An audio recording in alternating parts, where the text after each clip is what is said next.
Hey folks, E-News Channel Africa released a report earlier today about the decay currently taking place within the city of Durban. Now, Durban is where I live, although I don't live within the city limits itself. I live about half an hour away from the city, and this report will show you why no sane South African in this day and age wants to live inside Durban city centre or really any major metropolitan South African city these days. So let's get started. Let's move to the story. This week, the Taekwon-Do municipality ramped up its efforts to keep Durban CBD clean. Illegal dumping and littering remains a serious challenge for the city, which has an impact on the economy and tourism. Economist Professor Bonke Dumisa has raised alarm bells in his recent Facebook post over the decay of the Durban inner city due to the significant health risk posed by even the degradation. Dumisa says he will close his private post office box at the Durban main post office by the end of October. So let's find out just how dire the situation is with the economic analyst, Professor Bonke Dumisa. Prof, always a pleasure speaking to you. A very good morning. It's quite sad when somebody has to break an old tradition of the utilization of a post box because you simply cannot take what is happening within the inner city as well as the lack of services that are being witnessed. But just from your sight and your insight, what can you tell us about what's actually happening in the experience of people on the ground? Yes, what has been or is still happening in Durban as it is now is that Durban has just been suffocated by dirt and sludge, and there are many places which many people who were born in Durban just don't want to go to because they feel unsafe. And as I said in my post, I was now feeling very unsafe going to the Durban main post offices where the family, I mean, not just my own family, but even my father's family owns post boxes. So when going there, I was feeling unsafe, and they've got 6 different entrances.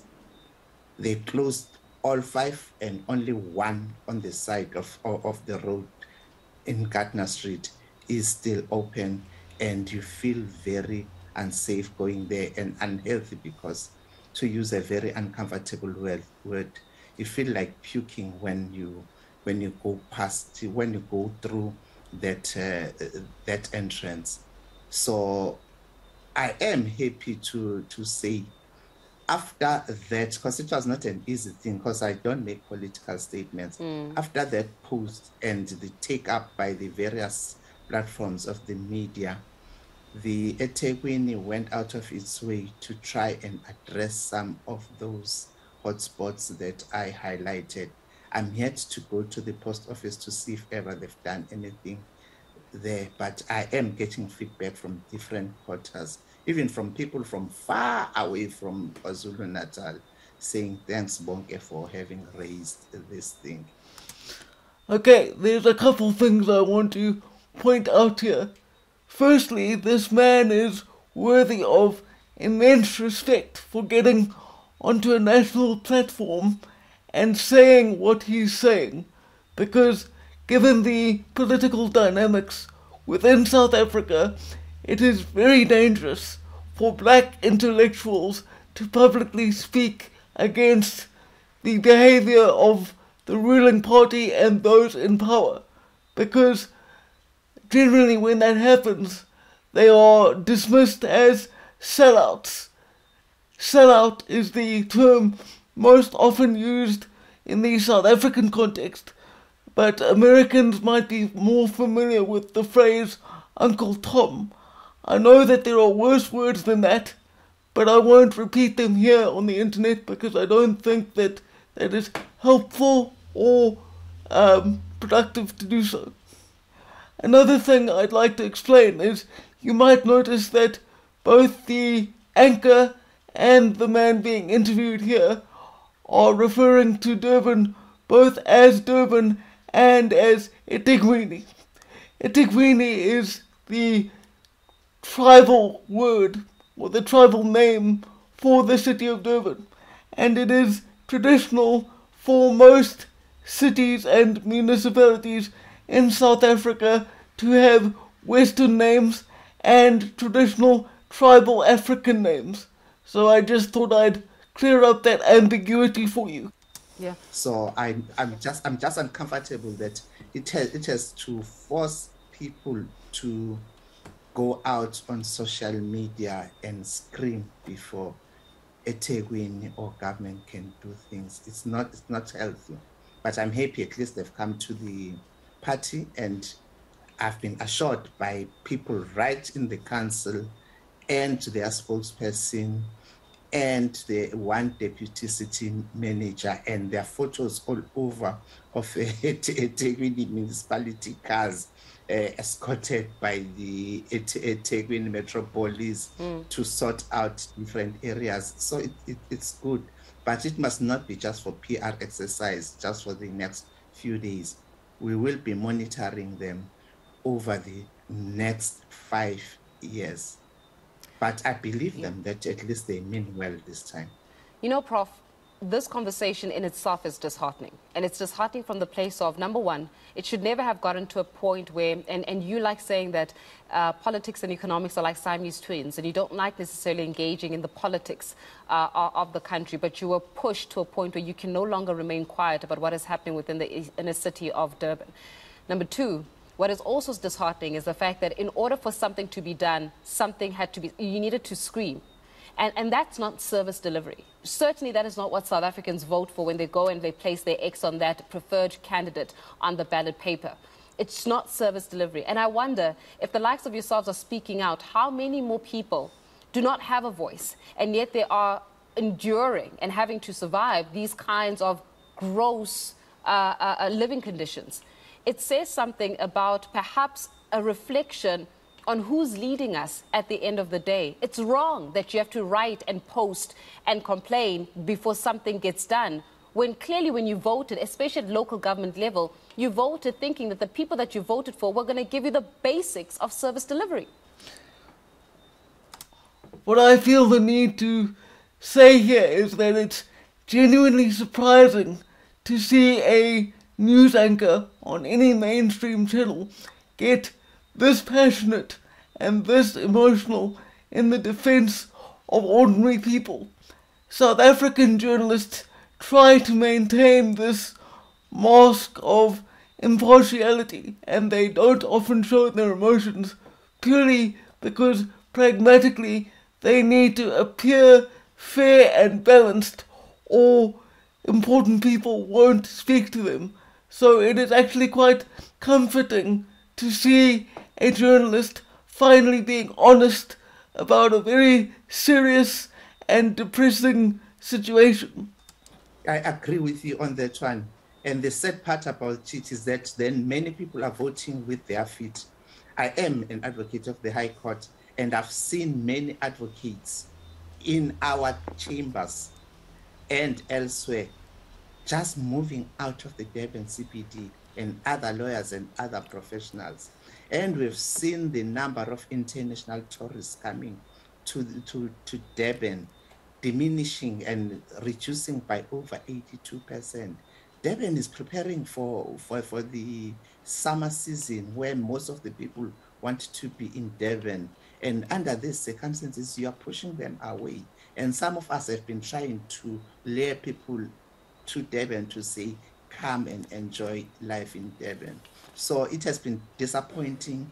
Let us hope that their efforts as it is now are not just the PR exercise, but they mean it this time. And many people have written to say they doubt it, but I always give people the benefit of doubt.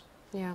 Prof, is there a sense of disillusionment amongst especially those who are, scholars such as yourselves, individuals who paved the way for, economic and political progress in the country, that what we had anticipated in the dawn of democracy is not what we're being given right now, 28 years into this democracy? I know that you are also making reference to Chinua Achebe, Things Fall Apart, saying that you never thought that in post-apartheid South Africa we would actually come to witness this kind of lack of service delivery and lack of leadership for the people?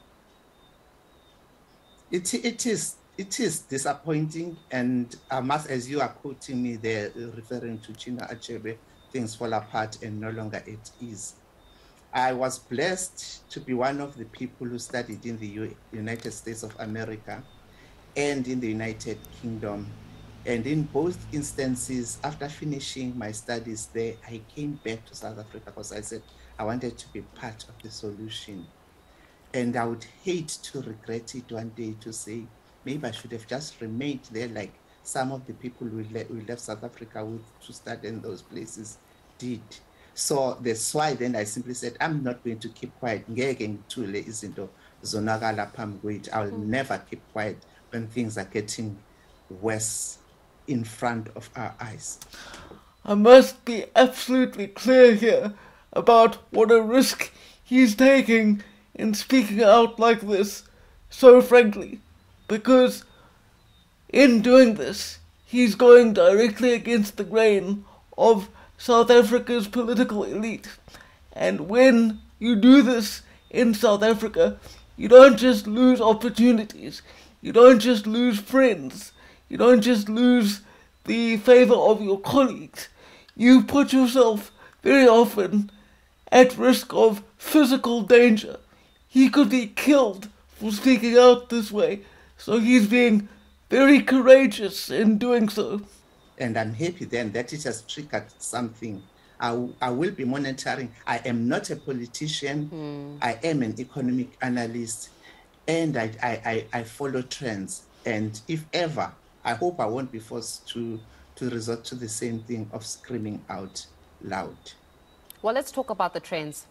What do the trends tell us when municipalities are decaying, when inner cities are sometimes really engrossed in rubble and engrossed in dirt and filth, and services are not being delivered?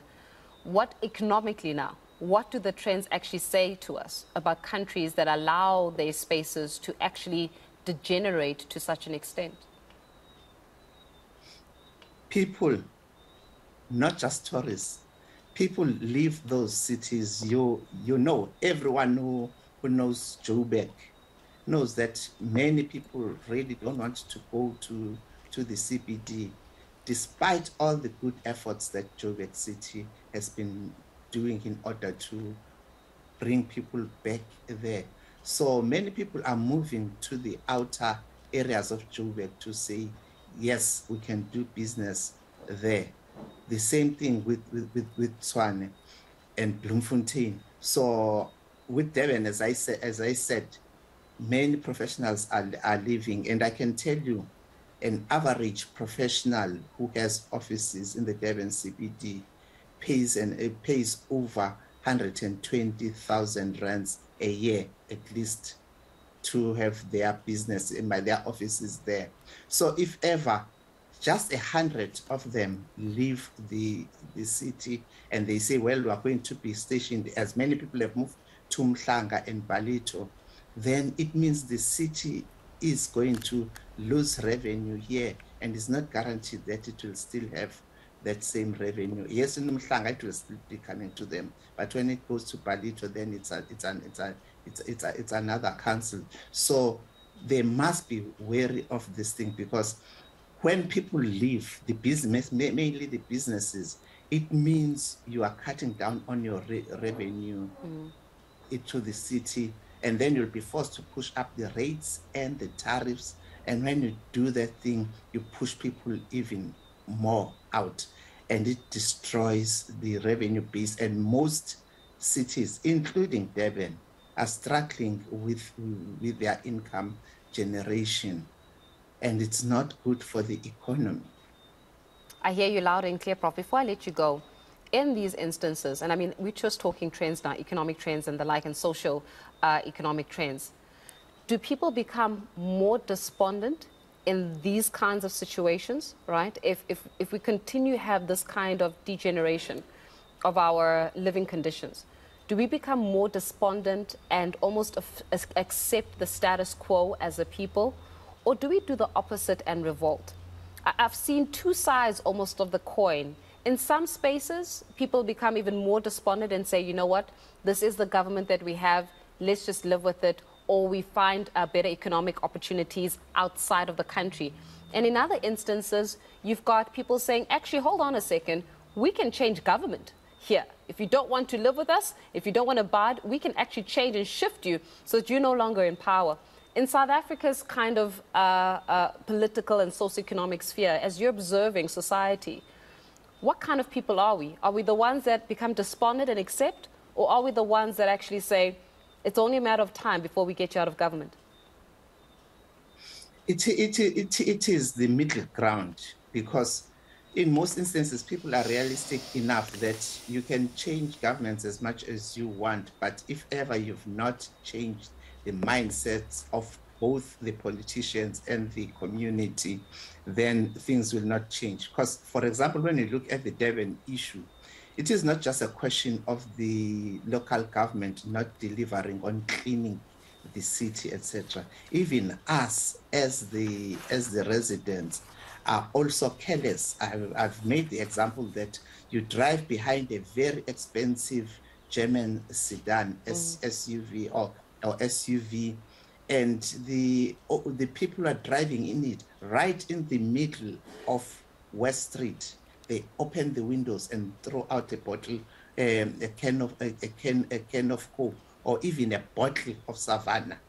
And you think, gosh, where did these people grow up? Don't they know that if we cannot take care of your immediate environment, there's no way in which you can take care of the world? We must all change. And when people sometimes say they are revolting then because they are angry, when they start burning tires and burning streets, then they destroy the very same infrastructure and create potholes. So we need everyone to have a sober mind in dealing with this thing and not rush into certain things which are not solutions, but which may cause even more problems. We'll leave it there for now. Thank you very much for your time, as always. The economic analyst, Professor Bonke Dumisa, just speaking here about Durban's inner city, saying that it's no longer safe. It no longer is what it used to be. In fact, a shadow of its former self. And looks. I can say without any exaggeration or hyperbole that that is one of the most honest pieces of journalism I've seen all year.